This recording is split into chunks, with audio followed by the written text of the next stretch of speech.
स्वागत है आपका कथा सागर में। आज की कहानी है मैं वो नहीं। आज कॉलेज में पाली का आखिरी दिन था। उसके साथ के सभी स्टूडेंट्स बहुत खुश दिखाई दे रहे थे। एक वही थी जो आज भी चुपचाप खिड़की के पास बैठकर बाहर देख रही थी। रितु ने पूछा, तुमने घर जाने की तैयारी कर ली पाली? कर लूँगी, इतनी भी क्या जल्दी है। क्या बात है पाली, तुम घर जाने के नाम से सीरियस क्यों हो जाती हो? घर जाना सबको अच्छा लगता है। मेरी मम्मी के रोज़ फ़ोन आ रहे हैं कि कब आ रही हो। वो मुझे लेने आने वाली थी, पर मैंने ही मना कर दिया। रितु की बात का पाली ने कोई उत्तर नहीं दिया और वैसे ही चुपचाप बाहर देखती रही। 4 साल से वे दोनों बीटेक करने के दौरान एक साथ एक ही कमरे में रहती आ रही थी। इतना तो वह समझ गई थी कि पाली यहाँ से जाने के लिए तैयार नहीं। मजबूरी है कि डिग्री पूरी होते ही 2-4 दिन से ज़्यादा वह यहाँ नहीं रह सकती। तुम चाहो तो कुछ दिनों के लिए मेरे साथ आ सकती हो पाली, मम्मी को खुशी होगी। फिर कभी आऊँगी, छोटा सा उत्तर देकर उसने बात खत्म कर दी।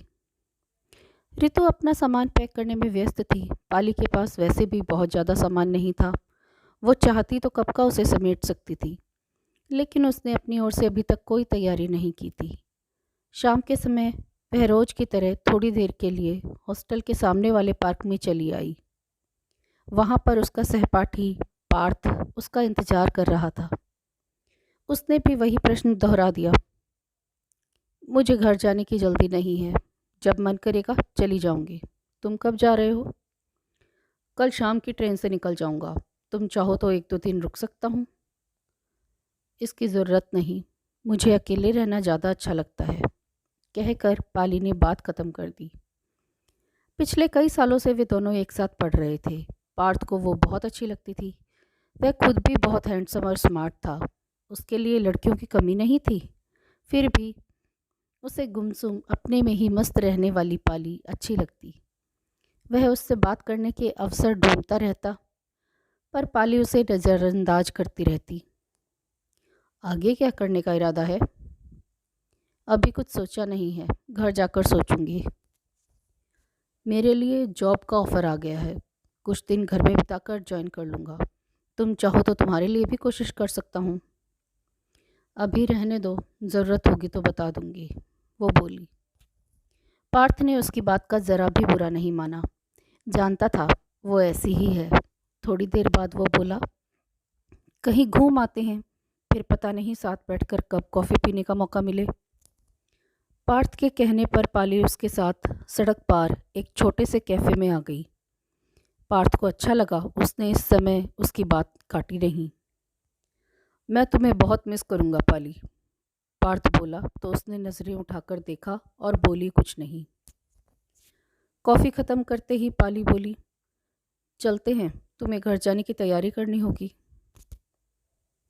4 साल का साथ इस तरह छूटने का पार्थ को बुरा लग रहा था। उसे कम से कम आज पाली से ऐसे ठंडे व्यवहार की उम्मीद नहीं थी। अगले दिन पार्थ अपने घर चला गया और पाली भी सामान समेटकर जाने की तैयारी करने लगी। रितु बोली, मैं मदद कर दूँ? नहीं, मैं कर लूँगी। फ़ोन करती रहना मुझे, तुम्हारी बहुत याद आएगी, भूलना मत। कर दूँगी, पर कभी मिस हो जाए तो बुरा मत मानना, पाली बोली। रितु की नज़र बार बार घड़ी पर लगी हुई थी। उसने कैब बुला ली। जाते समय पाली उसे छोड़ने बाहर तक आई। उसके गले लगाकर बेस्ट ऑफ जर्नी कहकर हाथ हिला उसे विदा किया। आज रात उसे कमरे में अकेले ही रहना था। शाम को थोड़ी देर अकेले पार्क में बिताकर पाली कमरे में चली आई। उसके साथ पढ़ने वाले सभी साथी एक एक करके जा रहे थे।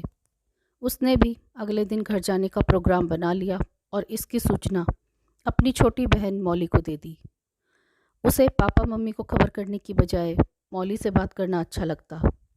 वो जानती थी मौली ये बात सबको बता देगी। पापा ने मौली से पूछा, वो कैसे आ रही है, ट्रेन से या टैक्सी से? मैंने पूछा नहीं पापा, जब चलोगी तो बता देगी। आप तो जानते हैं ज़्यादा पूछने पर वह बात का जवाब नहीं देती। मौली बोली तो रुपेश चुप हो गया। उन्हें बेटी की आदतें पता थीं। शेष अगले भाग में। धन्यवाद।